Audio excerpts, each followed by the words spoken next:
ఈరోజు మా ఏంజల్ పాపది బర్త్డే. ఇంకా మార్నింగ్ లేచి తనకి స్నానం చేపించేసి నేను కూడా స్నానం చేసేసాను. ఇంకా మా వాడిని ఇద్దరిని అయితే రెడీ చేసేసి ఇంకొక దగ్గర అయితే కూర్చోబెట్టి కొన్ని ఫొటోస్ అండ్ వీడియోస్ అయితే తీసేసాను.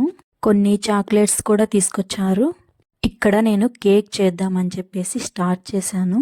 అస్సలు దీన్ని కేక్ అంటారో ఇంకేమంటారో మీరే చెప్పాలి. లాస్ట్లో ఒక రేంజ్లో చేద్దాం అనుకున్న కేకు యూట్యూబ్లో వీడియో చూసే చేశాను. కానీ ఏమైందో ఏమో అస్సలు ఎక్కడ మిస్టేక్ లేకుండా యూట్యూబ్లో చెప్పినట్టే చేశాను.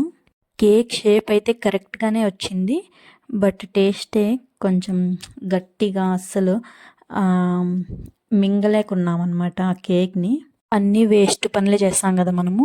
నాకైతే 3 ఎగ్స్ వేస్ట్, అట్లానే చాక్లెట్ కూడా ఒకటి వేస్ట్ అయింది, డైరీ మిల్క్. మా హస్బెండ్ అయితే ఇంకా నన్ను కొట్టలేక తిట్టలేక సైలెంట్ అయిపోయాడు, ఏమనలేదు నన్ను అయితే. మా పాపకు కూడా పాపం నేను కేక్ బాగా చేస్తా అని చెప్పేసి పాపం ఆశ పెట్టించాను. అసలు ఎక్కడ మిస్టేక్ అయింది మీకేమైనా తెలిస్తే కామెంట్ చేయండి.